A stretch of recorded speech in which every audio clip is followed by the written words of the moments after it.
Since the theme of the symposium is the future of bread, and as we were thinking about who would be appropriate presenters to address that, I've just only recently, being on the East Coast here, not having been out in California for over a year, only recently discovered the existence of the Tartine Manufactory, which is the next iteration of the work of Chad Robertson and his wife Elizabeth to the scene. And of course, I'm a huge fan of Tartine Bakery and Tartine Bar Tartine, the restaurant. So a huge fan. But really, when I heard about what they're doing with the manufactory, I felt this, for me, represents, in a sense, the bakery and food service of the future. This is the future of bread, I think, in this iteration, in this form. So we invited Chad to come out, and he has been working with documentary filmmaker J.D. McLelland to not only open Tartine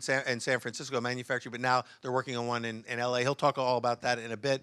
And J.D. has been documenting all of that on film. So I'm going to have both of you come on out. And J.D., why don't you sort of start us off with the video that you've been working on? I'm going to just show one more.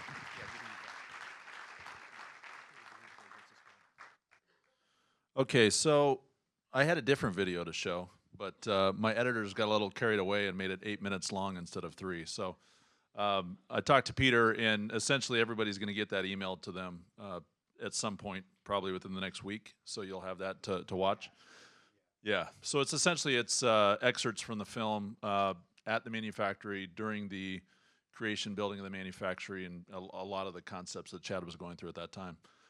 What I'm going to show you instead is the old trailer of the film. And so to just set this up real quick, this has been a 5-year project now. It actually started in May, almost exactly 5 years ago, and really took off when I met Chad and also Glenn Roberts, who is here. And you know, initially when we got started in this project as a film company, we thought we were just going to be making a film where we'd be covering stories, and it would be great. You know, everything was done. We're just going to go cover the stories. We're going to put it on film. We're going to make this beautiful film. And we quickly found out it wasn't that simple. You know, there was a lot of problems and not a lot of solutions, and we started asking questions that nobody had answers to, and we quickly found out nobody had actually asked those questions in maybe 100 years. So it's been a journey, and working with Chad very directly for the last 3 years, the manufactory kind of became the R&D center for a lot of the things we were testing for the film, to get answers to some of these problems and to test R&D and to see what actually works, what actually doesn't. So I'll show you this trailer real quick. This is actually old. The old working title for the film was The Grain Divide, and there will be a brand new trailer coming out in the next 45 days, and the film will be out before the end of the year as a full feature film. And then we are also about to announce that there will be a documentary series, most likely through Netflix or Amazon, that will be several episodes that will essentially chronicle in sequence this entire journey through a 5-year process. That is the trailer. As I said, we'll be getting the long form video to you shortly, and then the new trailer, the new name, the whole reboot of the film will be announced here in a couple months. So this was kind of like right before that, but we'll be moving on a new path there. So I think, Peter, do you want to take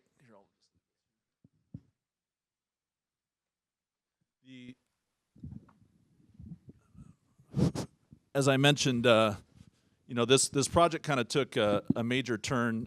We realized after about 2 years of doing research around the film, really the first 2 years of filming was to try to, first of all, figure out what was going on, and then try to get some answers to the questions. And so about 2 years into the project, I met Chad, I met Glenn, and some various other people who were very like-minded, and we quickly formed an alliance to figure out exactly how we were going to move forward and work together to get some of these answers. And so I think this conversation, you know, over the last couple of years of being able to work with Chad and do several projects together, the manufactory was kind of formed during that time, and Chad's been a big inspiration and their whole team in getting a lot of these answers moving forward. And so I'm essentially just going to guide a conversation here with Chad that Chad can kind of tell you about the process of the manufactory, and which I think was it's a long a long-term process that is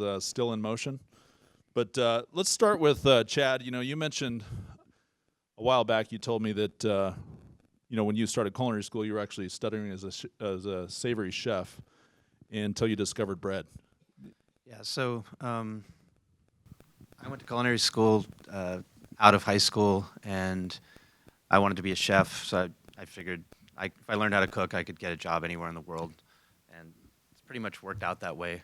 But I was in school for a couple of years and took a field trip to visit Berkshire Mountain Bakery. Richard Bourdon is a baker there, and I think I was about 21, right around there, and I walked into this big brick barn in Housatonic, Massachusetts, and I smelled sourdough bread. It was the first time in my life that I grew up in Texas, we had great barbecue, we didn't have great bread. So walking into this brick barn, it hit me, and I just decided, like, I need to learn how to make this. And I started apprenticing the next week with Richard Bourdon. And the manufactory, so yeah, I've been making bread for 20 years, and the manufactory is kind of our way of sort of getting back to being chefs in a broader sense, and sort of building a place where we can have a whole team of chefs figuring out how to use bread in every possible way for breakfast, lunch, and dinner. When you started the bakery, I think there was this maybe somewhat revolutionary model that you put in place, which was very chef-driven, right? I mean, kind of producing products all day long that were fresh, and freshness was kind of a key. Yeah, so Liz Pruitt, my wife and partner, we met in culinary school, and we actually worked together as partners in school before we started dating, so we became friends first, and then we've been together for a long time. But when we opened the first Tartine in San Francisco in 2001, or 2002, we didn't want to work at night, and we approached the whole production from a chef perspective versus a baker's perspective, meaning you know, we didn't bake everything at night, fill up all the shelves, all the bakers go home, and you open the doors and you start selling. We basically timed everything so that the first croissants were coming out of the oven, the first scones, everything's coming out of the oven, you know, before we open the doors, and then we bake every hour, and we still do the same today. We bake basically just batch after batch every hour until, you know, till lunchtime, and then we switch over to sandwiches, and then with the manufactory, we sort of flip it around 4:30, 5. We're still figuring this stuff out, and then we have a full-service dinner restaurant. So, yeah, manufactory is it's a process that's been a few years for us, and I think it's going to be a few more years before we really figure it out, and it may just be ongoing. But the biggest idea with the manufactory was that the idea was to build an environment and invite lots of chefs and build a team there so that we can just continue to evolve and try to bring the best food that we can possibly bring to people all day long. You mentioned you opened the bakery, and then about 5 years later, you felt like you'd outgrown it. And now you've been in the manufactory for a few months, and you feel like you've already outgrown that. And so there's already kind of rumblings about Los Angeles. Can you talk about that a little bit? Yeah, I mean, when we opened, and we were probably a year behind the manufactory.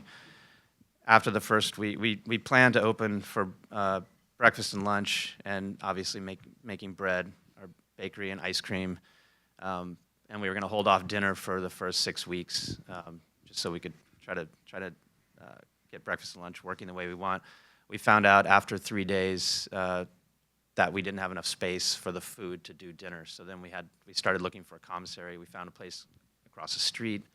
Then we opened for dinner 2 months in, and yeah, we've already outgrown it. LA, we're building right now a pretty large space in a former industrial building, and yeah, it's a big project. The first time I saw it, it's where the old American Apparel manufacturing building was. It's still, the Alameda Farmers Market's still there, which is a huge, long-running farmers market that goes from like midnight till 8 in the morning. It's massive.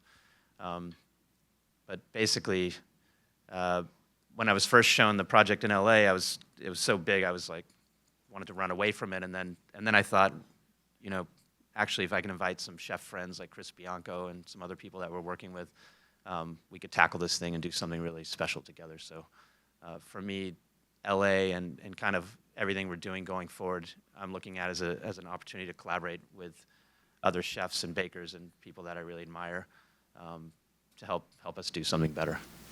I think we kind of found in common, I mean, one of the issues we ran into after 2 years of the film was looking at what were presented as the solutions and figuring out that pretty quickly there was maybe a little bit of elitist mentality or lack of capability of reaching the masses. And that maybe for over the last 20, 30 years or since Chez Panisse opened, in the 70s, that there hasn't really been this capability to scale craft to a certain level where it's reaching beyond that 2%. And so we talked a lot about what it would look like to actually scale craft. Is that possible? Without compromise, to actually not just maintain the quality of the product, but actually make it better. And that quickly led to understanding the end-to-end process, that in order to do that, it starts with the seed, farm, the mill, into the bakery, and all the way into how it's consumed in diets. So I think that was really the foundation for what the manufacturer is based in. And the LA is really going to bring that to life because you have all that space. And yeah, for the longest time I was like the lone baker in the little cottage in the country with the wood-fired oven, and I love all that, and I would do it all the same way again. But in 1998, these Australian brothers came to visit me, and they had decided they were going to start a bakery in Sydney with their dad, and I gave them some sourdough starter, and they worked with me for a couple of weeks, and then went back. And two of the guys from Sonoma Bakery are here today, but they kept inviting me every year. Hey, come out and see what we're doing. And I think it was 2 or 3 years ago, first time I finally went, and I got there and I saw these guys making 10,000 loaves a day, like I was doing in 1998 in my wood-fired oven, and it was a real eye-opener to see that with the right ingredients and the right planning and the right setup, and some of you guys that have big bakeries obviously knew this a long time ago, but you can actually scale with quality. You just have to have serious commitment to certain things. So I've been baking for 25 years. For me, and we've written books and all that, the idea, the strongest motivation for me now is to take, that position of being in this for a while and trying to scale in a way that trying to raise the bar with scaling craft. And the more people say it can't be done, the more obviously we want to try it. But that's why I'm trying to collaborate with lots of people that know more than I do about this stuff to do it right. I think, our friend Chris Bianco always says, the only one not playing God is God. And I think there's a lot of judgment, that we've learned over the years. What is good, what is bad? It's kind of a black and white scenario versus that gray space in between. And it seems like, manufacturers kind of in that space also for the film, that we've been able to R&D that and kind of check out, those, what is a definition? What is bread? What is pizza? What makes good? I think it's kind of come a foundation of that entire process. And so what I found interesting about Tartine as well in manufacturing is the inclusion of coffee. And all of that stuff I just mentioned kind of applies to what we've seen, whether you call it the third wave of coffee and that whole process of how coffee has really changed over the years. And you've talked a lot about the similarities of coffee and grain in your journey to going back to when you were serving the best coffee of the day at the bakery to now having your own coffee company and how that integrates. I mean, coffee is like grain in so many ways, and even coffee is like bread in that, coffee, in my lifetime, coffee's gone from something that is practically free or given away, like bread in restaurants, to something that's, sourced at a very high level and, freshly ground, freshly brewed. And yeah, I mean, it's kind of the whole idea of, in the beginning of Tartine, we used Mr. Espresso, which is still there in Oakland, wood-fired coffee roaster. At the time, it was what Chez Panisse was using, so that was like the coffee of the day. And then, 10 years went by, and I saw people bringing third-wave coffee cups into our bakery, and they wanted our pastries, but they didn't want our coffee anymore. And so I sort of realized like something's changing here. And then we went on this journey of going through, a few really good third wave roaster friends. Then we almost merged with a coffee company, which was an interesting exercise. Then I was trying to figure out after we didn't do that what I want to do with coffee. I had a very real interest in how to move forward with coffee in a meaningful way, and I met our current coffee partner and a good friend, Chris Jordan, who was at Starbucks in the very early days when they had like 50 stores, and was there for a long time. And he ended up sort of as the very, very serious sourcing guy, lived in Africa for 6 years, worked on building coffee infrastructure with farmers there. And when I met him, he was CEO of Verve Coffee, which is this great roaster in Santa Cruz. And I was like, what do you think I should do? Whose coffee do you think I should use? And he said, why don't you just start your own? Like, I can help you get beans. So that was a year ago, and now we're building a roaster in LA that's going to be up and running before the end of the year. And I love it. It's great. Coffee is a little bit easier to deal with than wheat, actually. Yeah, it's funny, the definitions, when we started the film project was kind of when the whole gluten thing was picking up. We've talked about that extensively, and we won't go into that. But the idea that people don't eat gluten, they don't actually normally eat grains. They eat pizza, pasta, beer, bread, and whiskey.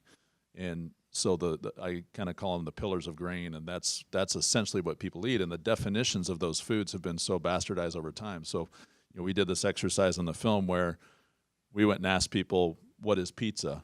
And they would give a description, and generally it's Pizza Hut or Domino's, and it's the meat lovers, and it's all these wonderful toppings. And then we compare that to a Pizzeria Bianco marinara with organic tomato sauce and a nice fresh basil leaf on top with a thin 24-hour fermented crust. And so the definitions are completely different. And so we've talked a lot over the years with beer, obviously the connection that has to bread, pizza, which is just bread with stuff on top. Then you have bread, and you have whiskey. I mean, I think a lot of people probably aren't aware of the big plans of the manufacturer in LA and how a lot of those things are ultimately going to be integrated over the next year in that whole process that kind of creates that whole full circle of all those pillars. Yeah, I'm super excited to be working with Chris Bianco in LA and some other chef partners that we're working with. But just like JD said, we're the manufactory serving breakfast, lunch, and dinner with a whole team of people I really admire to basically, explore, we make an egg sandwich, how can we make a better bun? We're using different whole grain porridges, inclusions in our bun. I mean, it looks like a regular burger bun or egg sandwich bun, but there's actually a lot more going on. Then at lunchtime, we make, kind of a focaccia, but again, it's like we're using different kind of inclusions to get more whole grain, more fresh milled, diverse grains, even grains without gluten, into that bread product. Same thing at dinner, we're milling fresh for our pasta, we're fermenting our pasta, and just exploring all these things.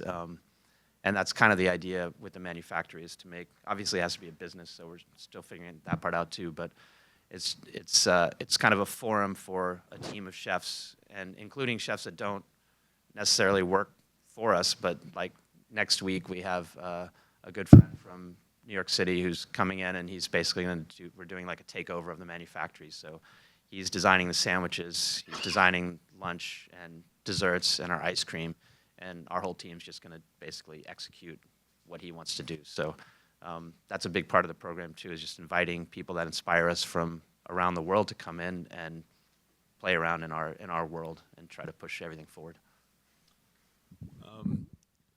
Talk, as far as the foundation in the community, there's been a lot of testing with whether it's milling or, going out and meeting with farmers, looking at grains. I mean, you've been interested in different varieties of grains for a very long time, famously the porridge bread, finding ways to put these grains into breads. But now you're actually involved in the process of working with the breeders, the farmers, finding better ways to mill, how to get your flour fresher, and what that's adding to a product that maybe people have been eating for 10 years at Tartine. how that's going to change. You mentioned the new country loaf and how you're working on that. What that's going to look like with the new manufacturing model. Yeah, yeah, I'm really excited to try some new flours that are actually, some of the first ones are coming in next week, and I'm sort of saying we're going to have Tartine Country 2.0 starting next week, and you know that makes a lot of people nervous. People that work for me too, they're like, "What are you talking about?" And I'm like, the person that likes our normal bread for the last 20 years, they're gonna like this. It's not a radical departure. It's just we're always just trying to make what we do better. Like I said, I visited that on that field trip, Richard Bourdon.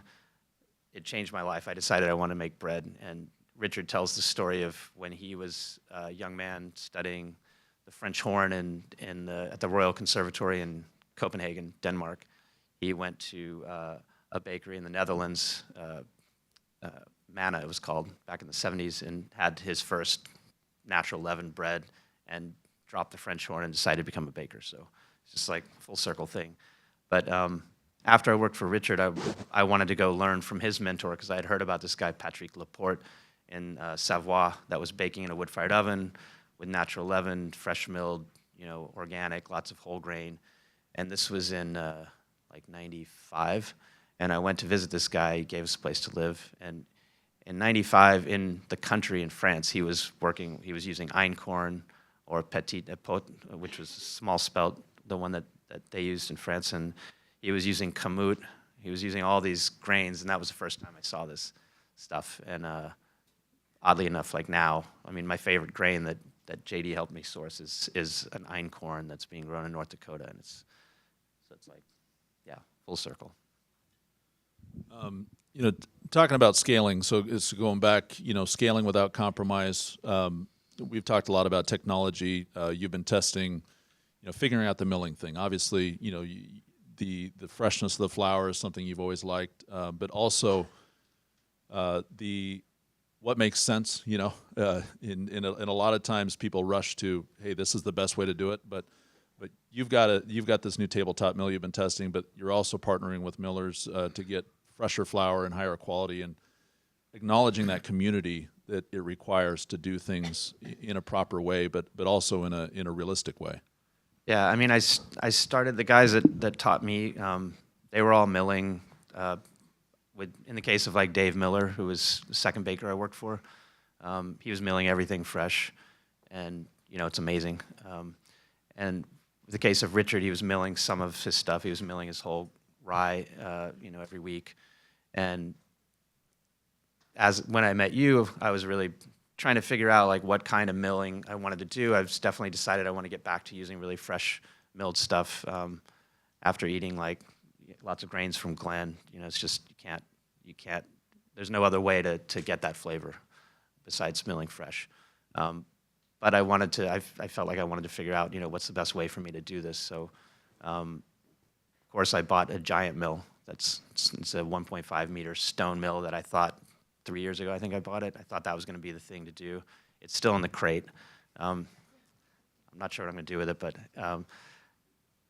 then I visited guys like Dave Bauer at Farm and Sparrow that are making incredible stuff, milling everything fresh, but he's basically not baking anymore. He's milling full time. So I started to see that for me to mill all my own grain myself, I would have to have a full-time miller, and then the whole thing just didn't really make much sense. Why wouldn't I just work very, very closely with millers that are nearby and try to input the best knowledge ongoing into that system and really optimize it so that I can get what I want and everyone else can get that same quality too.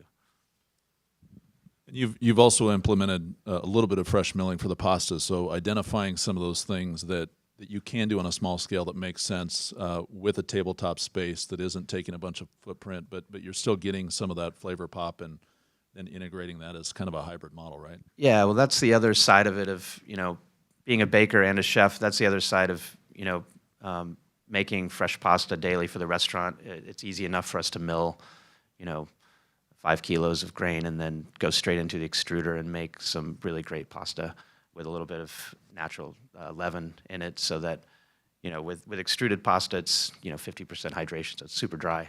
So you can actually ferment that, and it doesn't really change the shape, and you're getting something that's more digestible, a little more flavor.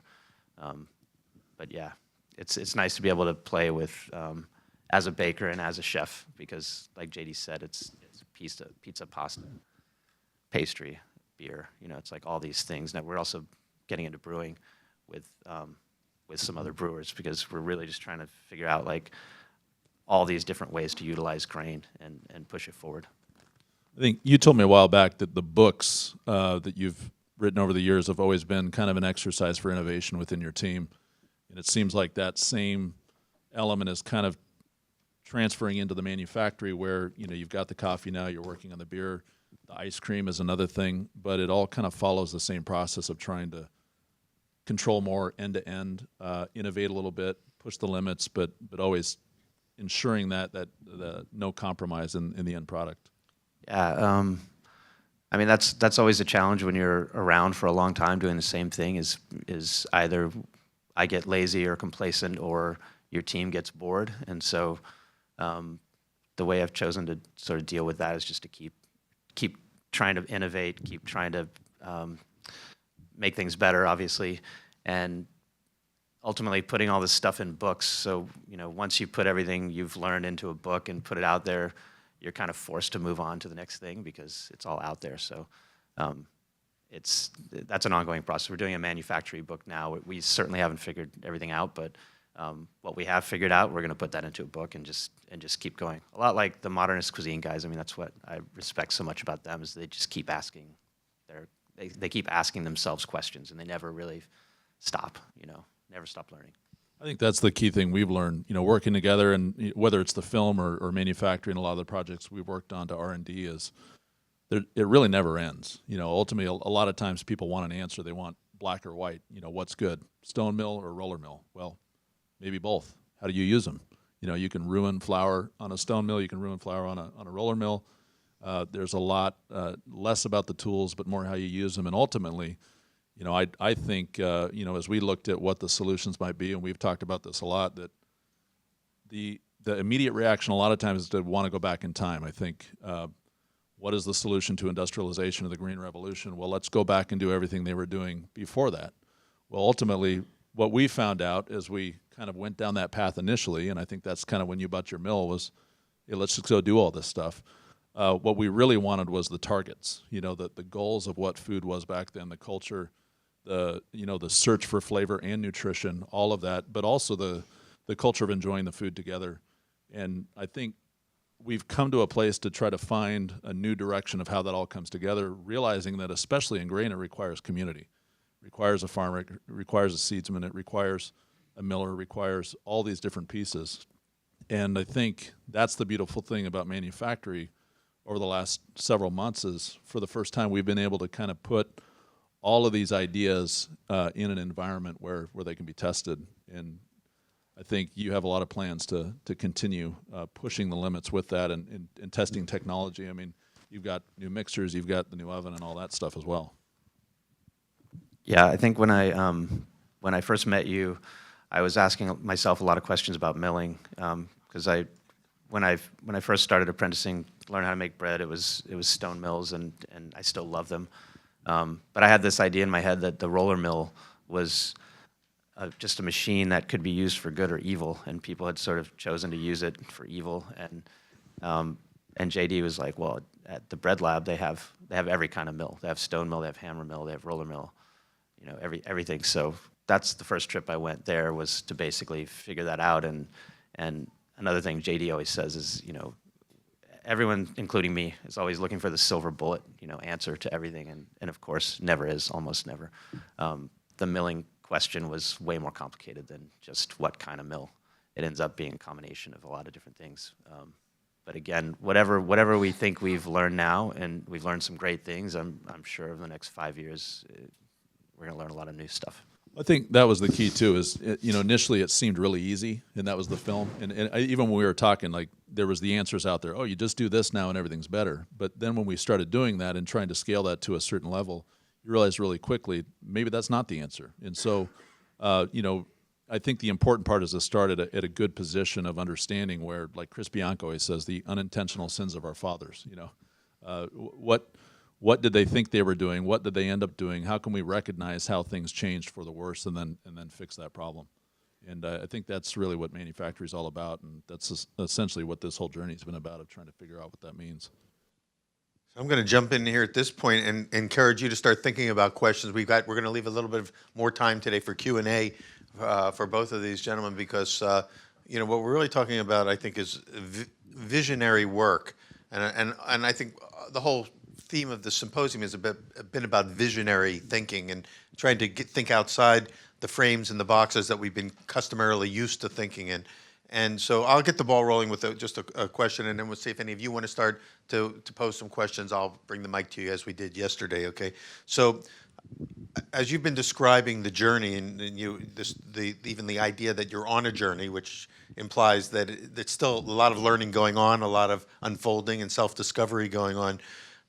And your journey now, it seems also, Chad, has been to open up to include a lot of collaborators and work with other people, kindred spirits, so to speak. Can you speak a little bit about what you're looking for? What is that characteristic and quality that defines the kindred spirits and the fire that's burning within them that you're sparking with, that leads you to want to collaborate with them?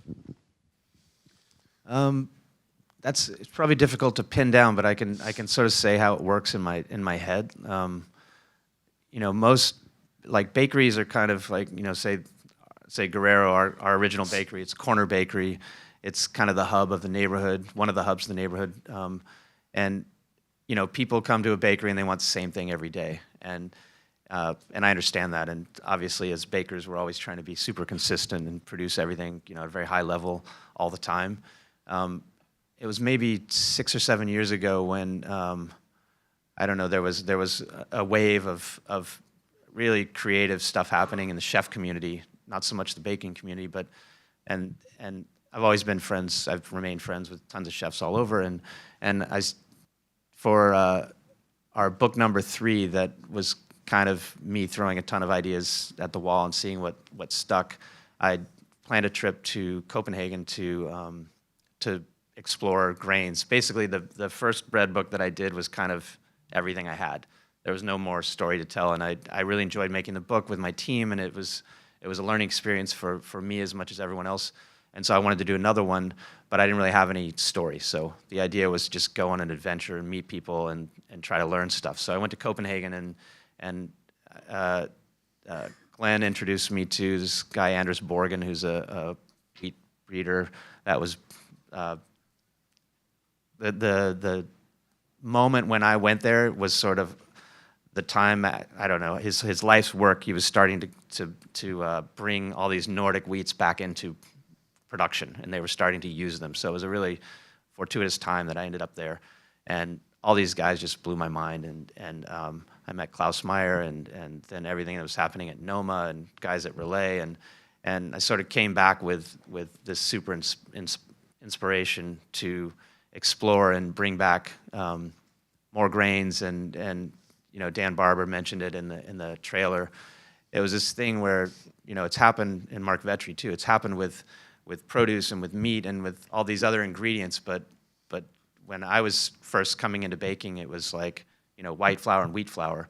Why wouldn't we have, you know, I mean, there's thousands of different varieties of grain. Why wouldn't we be using this whole range of stuff and exploring all the flavors that we could bring? So that was kind of the start of that journey, and then it really sort of put together the disciplines of being a baker and being a chef, and really approaching bread and what we do, you know, not as something that, you know, we sort of slap together and put it on the table and it's filler and it's free, as something, you know, the manufactory is as much a forum to take bread in every possible form and grain in every form and present it to the public in different ways, and learn, like, you know, how we can make it more interesting, more, you know, more different kinds of food.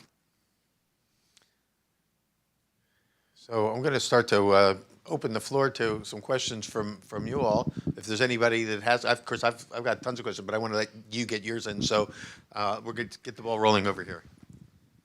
As you guys talk about scaling craft, and it's like super cool and interesting to me, I can't help but not think about what William was talking about in the first thing about the deeper structures in bread. And I was wondering if you've thought at all about the fact that even if you create a larger manufactory, it's still sort of like we're still making an elite product. And I was wondering if you'd done any thinking about, like, are there other even economic models to explore, like co-ops or profit sharing or stuff like that? Or are you still just sort of thinking of yourself as like fine dining chef, artist? I mean, obviously you are thinking about yourself in that regard, but I'm just curious. Yeah, great question. And yes, we've talked about this a lot, and it's a huge part of what we're doing. One of the really common reactions I get when you say, "Are you scaling?" Is you can't do it, and then I look around and the people that have scaled, once you start out as this artisanal thing and everyone loves the little baker in the countryside, and then when you scale, you don't have that anymore. And a very easy common sense solution to that is like you do both, and that's what we're going to do. So, and I have bakers that work for me that want to scale, and I have some that don't want to scale at all. They came to work for Tartine because of the idea of this small, super artisanal baker. So we're going to do both. And visiting the Sonoma guys, visiting bakers in Germany, doing really massive production at a very, very high level. And for the consumer, super inexpensive. Really opened my eyes as well. I mean, if you have a bread eating culture like Germany, where bread is like water. I mean, you have it with every meal. You have little buns, and they want it to be very cheap, and they want it to be very high quality. So they figured it out. And for me, that's the challenge that we're going to work on here is to have one line, and the Sonoma guys have done it as well. I mean, making a line of super artisanal stuff, and then making a line that goes into supermarkets, and it's affordable and it's high quality. Right now, in general, you either have this expensive elitist bread, or you're relegated to eating just total crap, and that's not the way it should be. So, yeah, absolutely, we're really going to try. I mean, we're going to do it. We're focusing on a line of super affordable stuff that's going to be, my thing has got to be exactly the same ingredients, exactly the same fermentation as the other process. It just has to be automated somewhere, so you're taking, you're moving some of that over to, or you can cut the price that way, but you're not cutting it by using lesser ingredients. And we have a question over here. Thanks. So sorry, this isn't as much of a philosophical question, but you mentioned that you're going to be changing the flour for your country loaf, and I wanted to know what you're achieving with new flour. How is the flour changing? I'm not exactly sure where we're going to end up, but the idea is to use fresher stuff and to utilize some of these different varieties of grain that are being grown now. There's always been some of these different varieties in small quantities, but now we're starting to get much larger quantities of them, so we're able to make blends, say base white blends that have much more flavorful varieties of wheat in them than we've been using. For someone who experienced your country loaf a few years ago when it was sort of first hitting, and I thought it was one of those aha breads, and I even wrote about it in one of my books.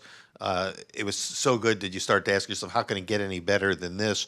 So what can you do? What kind of changes in the flour are you looking for that are going to make that bread even better? For those of you who've never had that bread, it's it's an extraordinary simple loaf of bread that just seems to capture all the magic of what bread can be. And so I get, when I hear about we're going to even make it better, I go, how do you do that?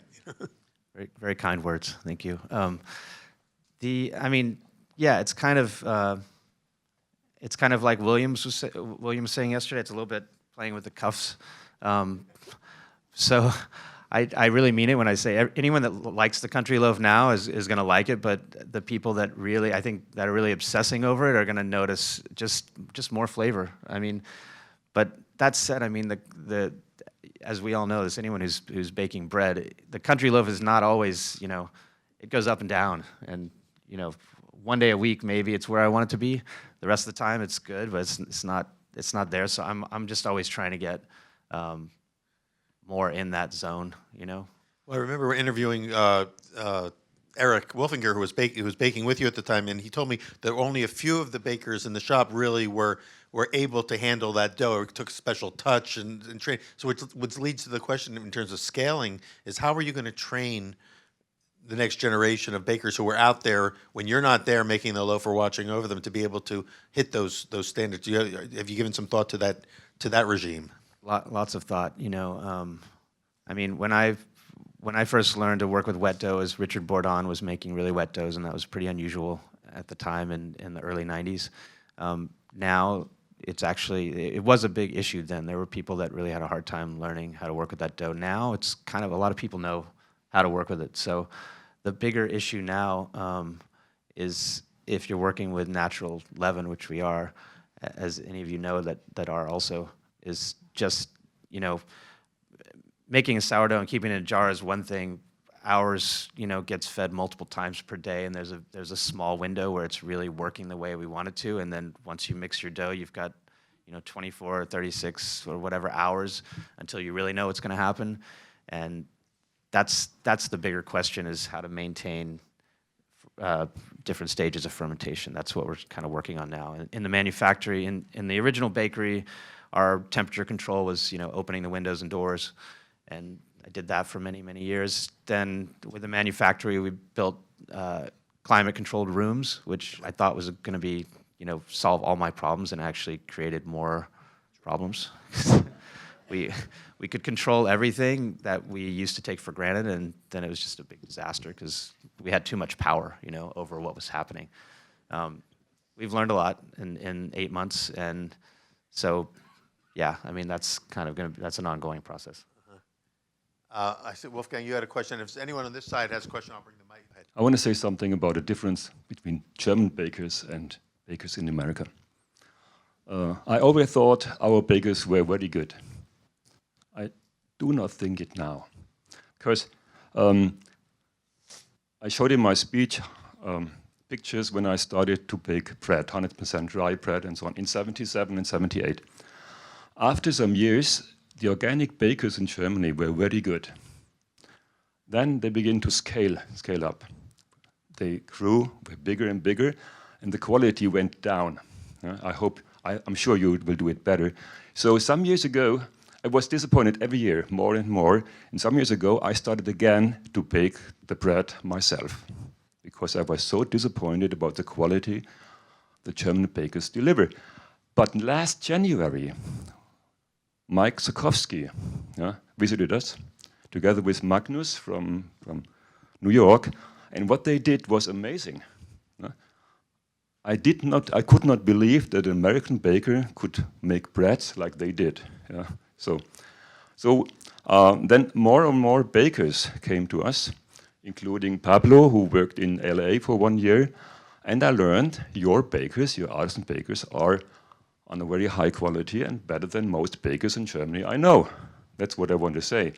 So I hope that scaling up, as you will do it, yeah, you will do it on a high quality like you did as a corner baker. Yeah, I hope so. And I hope the German bakers will learn from American bakers and do a restart. Yeah. Wow. Well, that's great news. Well, of course, the American bakers, as many of you know, those who have been charting this this American baking journey, has been an incredible learning experience, and I think we've seen, as our competition teams have proven, that the quality of bakers. So we've learned from the European bakers, I think, everything we could learn from them, and level. Now they have to learn from you. And now it's going the other way, which is fabulous. It's great news for us, but also great news because the world is getting smaller, and I think everyone's learning. I mean, Chad's going over to Copenhagen to learn from, and bringing that all back, and this has been part of the process, and you're all part of that. Those of you who are baking in here or milling in here are part of that same process. I think we have time for one more question. Let me say one thing real go quick, ahead, JD, just go regarding that. I think, you know, talking about scaling, in the film and in everything Chad and I have done together, initially we started with this concept of revolution, like let's start a bread revolution, you know, which, and then ultimately we kind of ended up with evolution, you know, like this is an evolution. We're learning. We're trying to figure it out. And everybody would say, we started with the term rebuild the foundation of food. Let's rebuild the culture around bread.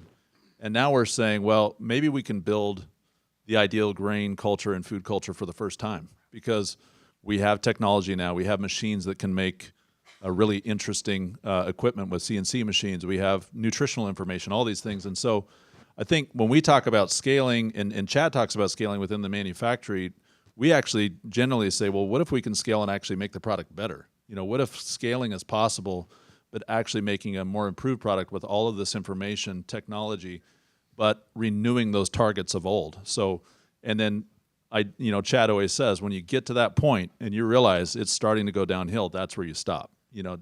Pushing it to the point before compromise, and then stopping and maybe taking a few steps back.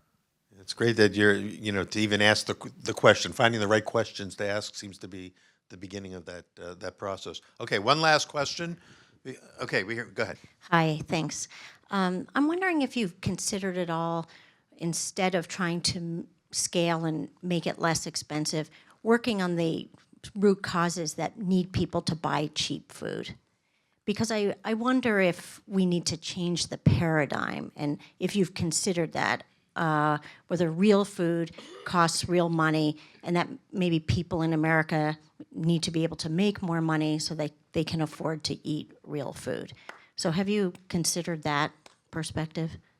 I have considered it. I consider it every day. And if you spend time in Scandinavia, you see a whole different kind of system. I lived in Denmark for a year, yeah. Yeah. So, but yeah, I mean, people as a society make choices on how things go.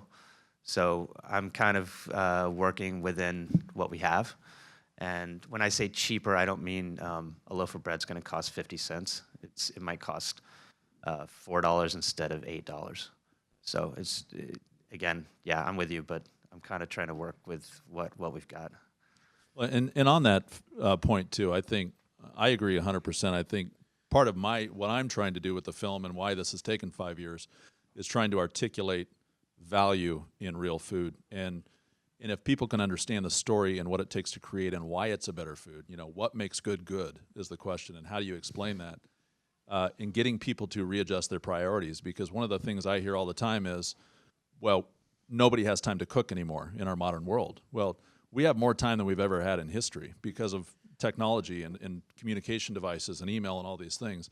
We just spend it differently. And so part of my mission is to really articulate these stories and the value in this kind of food, and hopefully reinstill some culture so that people want to take that time to maybe mill their own flour, make their own bread, and eat better food. And then therefore, when that changes, when the priority changes, they will readjust how much money they're spending on their food, because they now understand the value in it.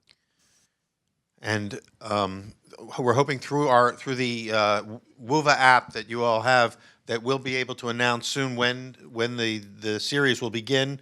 Hopefully, and most likely maybe on Netflix. Keep an eye out for that. But we'll get the word out, right? Yeah. So the feature film will be out within the next 6 months, and it's become a much more massive film and project with some incredible partners. And so there will be a very big tour. I'm not going to say too much about it because we're close to announcing it, and there will be a lot of information there with the new trailer and a lot of content leading up to that. And then we will be releasing. One thing I realized is the importance of the journey of getting to where we started to where we are. We were ultimately trying to come up with answers, not questions. And that was my goal from the very beginning. Let's not put something out until we have answers to the questions, instead of creating more questions, or what a lot of films do, hysteria and anger. So let's find the answers. But then ultimately, when we got close to releasing the film again, I said, hey, the lesson in the journey has been really critical. So we're going to release everything that we've filmed along the 5 years in series. So anybody that's ever been filmed will be in one of these series in bits, and it'll be, kind of probably anywhere from 20 to 30 episodes in this series on Netflix. So keep an eye out for that. And how about a round of thanks for this provocative conversation. Thank you very much, guys.